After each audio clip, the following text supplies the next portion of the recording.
Hello ladies and gentlemen, this is Rise of the Phoenix, and this video is going to be the first video in a new series that I am going to do on commanders and itemization, sort of a deep dive series. It's probably going to end up being like 4 or 5 videos long, because if I tried to pack all the information that I wanted to include in this series into one video, it would be just way too long. So we're going to do it in a few parts. This first part in particular is going to focus on figuring out what type of commander any given commander is, because the itemization that you want to focus on for that commander is going to be dependent upon what type of commander you're using. So before we get into that, if you like my content, please do consider liking this video and subscribing to my channel.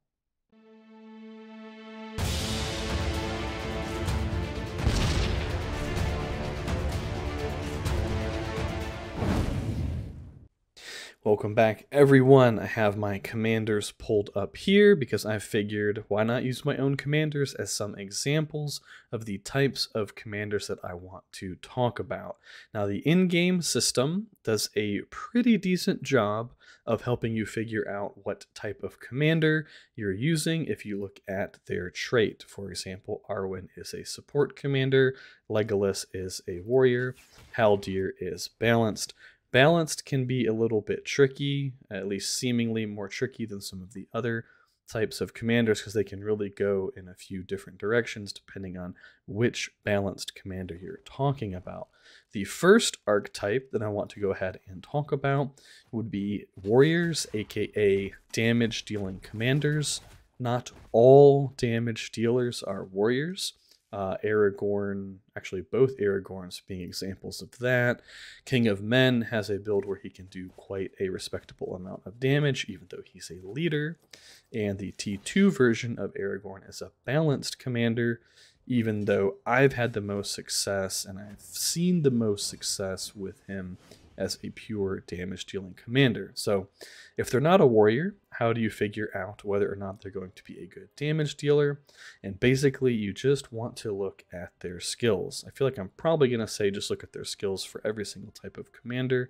But if we take Aragorn 2 as an example, the T2 version, he has a damage skill here, a damage skill there, a damage skill there. This is basically a damage skill. This is not a damage skill, although it does add to his own damage through base stats.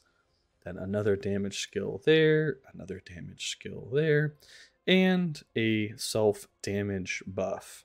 So we can see that Aragorn is probably going to perform better as a pure damage dealing commander than somebody that buffs his troops, because the vast majority of his skills make him do more damage.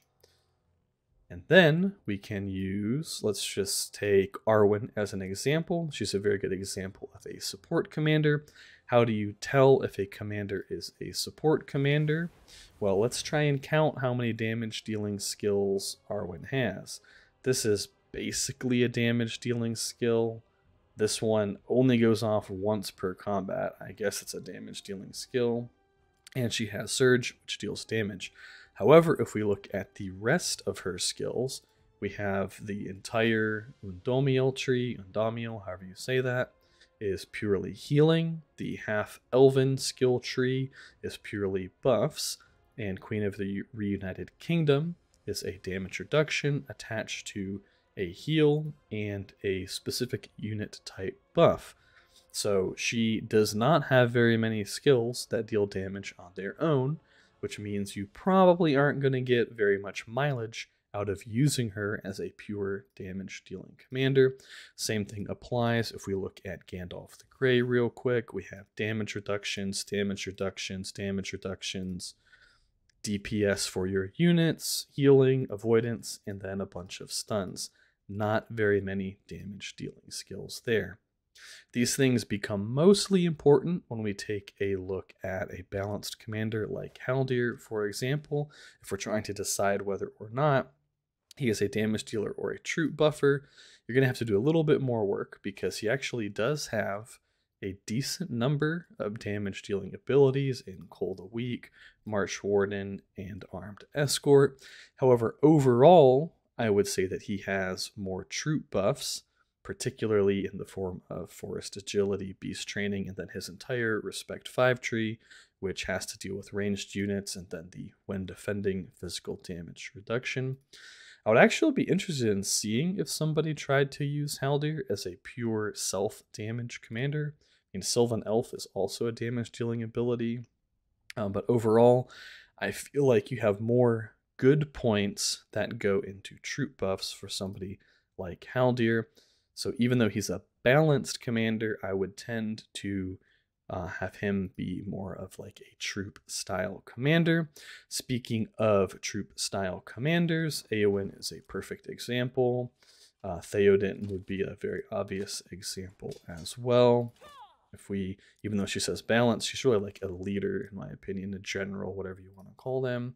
She has White Lady of Rohan, healing for mounted units, buffs for men, healing for melee units, buffs for all cavalry units, buffs for all cavalry units. And she does have a few damage dealing abilities mixed in there, but overall, all of her good abilities, the abilities that make her strong, even though she's a balanced commander, quote unquote, have to do with troop buffs. So I think that pretty much sums up the 3 archetypes of commanders that's kind of how I think of commanders. You have, let me make sure I get my thumb in here for counting. You have warriors, damage dealing dudes. They're going to want to focus on might and things that let their troops live in terms of itemization, just as a broad overview. Then you have support commanders that are going to focus on things that keep their own units alive. And in those cases, in the case of like Arwen and Gandalf, you're going to want to focus on items that let your units deal more damage. As a general overview, I'm going to talk about all of these in much more detail. Each one's going to get their own individual video, but in terms of Gandalf, we have plus attack, and plus attack for itemization. And then the third, make sure it's in there, third style of commander, the way that I think about it, are the guys that focus on buffing up their own troops, like Theoden and Eowyn. And in the case of those commanders, you're going to want to focus on any item that will increase the performance of those specific types of units. So in my example, Gandalf wants to focus on attack because he needs his army to do more damage.